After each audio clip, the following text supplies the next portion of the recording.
Subaeria is a game developed by Studios ILLOGIKA and it mixes elements of puzzle platforming with the roguelike genre. However, where the game truly stands out is that it prioritizes brains over brawn. Players will have to use their wits and get past enemy robots by leading them to destroy each other. To learn more about the game and its development, Gamingbolt reached out to the developers with some questions and the following answers were provided by Communications Officer of ILLOGIKA, Pierre Olivier Massé. In Subaeria, the whole population is being manipulated and Styx uses her drone to manipulate security robots. The more you play, the more you find ways to manipulate your enemies. The game has quite a unique concept where players have to try and get enemies to try and destroy each other. What inspired this idea? We were mostly inspired by other roguelike games such as The Binding of Isaac because we are fans of the genre. Actually, the game started as a roguelike two of our team members were making in their free time when the studio began. I can also mention Faster Than Light and The Legend of Zelda as inspirations as well. It's quite interesting that this game prioritizes the use of brains over brawn. Is this a theme that we will see reflected in the game's story as well? Yes, the main theme of the game is about manipulation. In Subaeria, the whole population is being manipulated and Styx uses her drone to manipulate security robots. The more you play, the more you find ways to manipulate your enemies.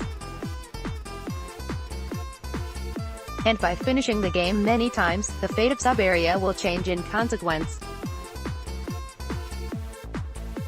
Perhaps, if you're smart enough, you will uncover the truth, putting an end to all manipulation, or is it that simple?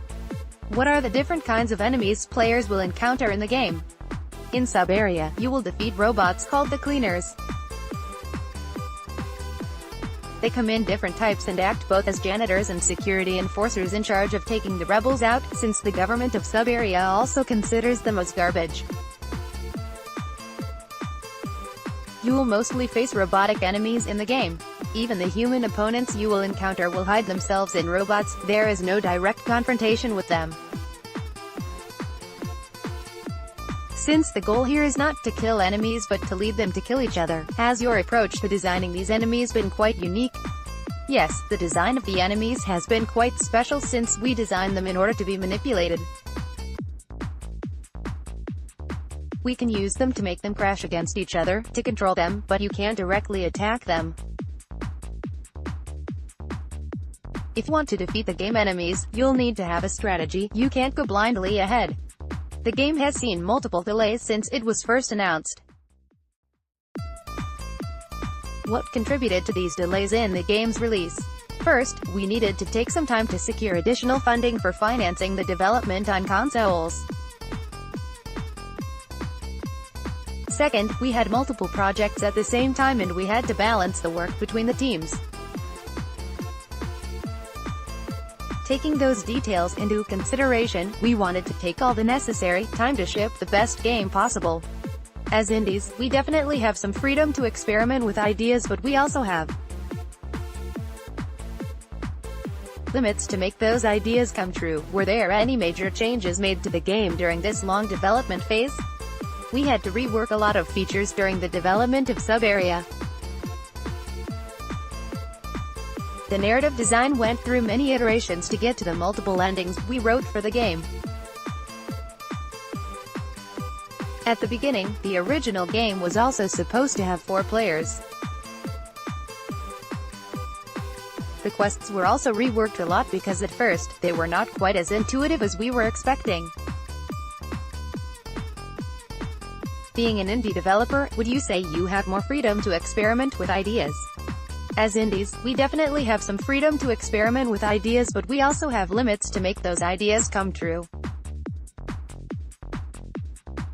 To give you an example, some features we wanted to make such as the 4 players were cancelled because we didn't have the financial but also the human assets at this time to properly develop them.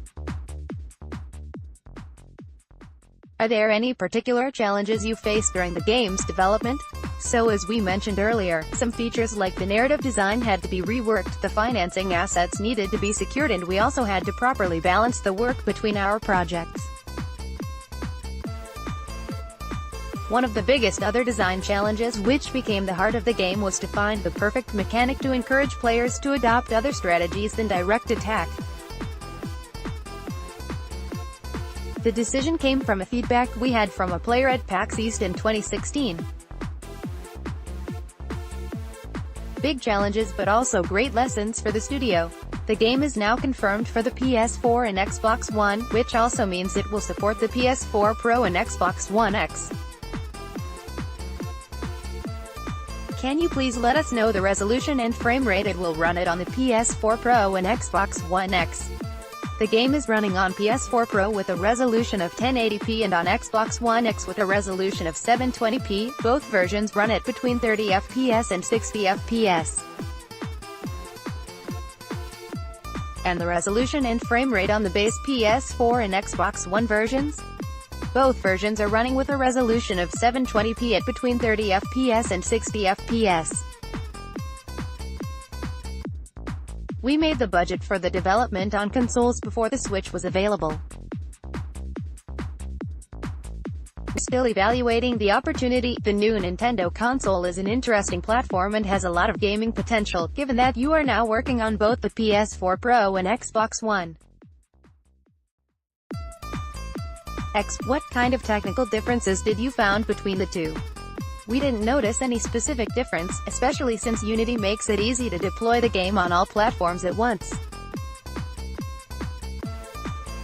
Is there a reason why you are not launching on the Switch? We made the budget for the development on consoles before the Switch was available. We're still evaluating the opportunity. The new Nintendo console is an interesting platform and has a lot of gaming potential. What is your take on the recent trend of games as a service model and the possible controversial monetization practices arising from it? There are good and bad sides of this model. The important thing to know: the current generation of consoles will probably end in the next couple of years.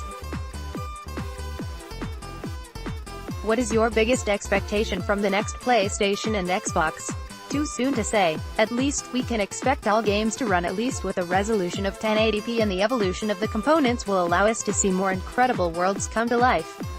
From a developer perspective, do you think the next-gen console PC gaming is already there and consoles will have to catch up?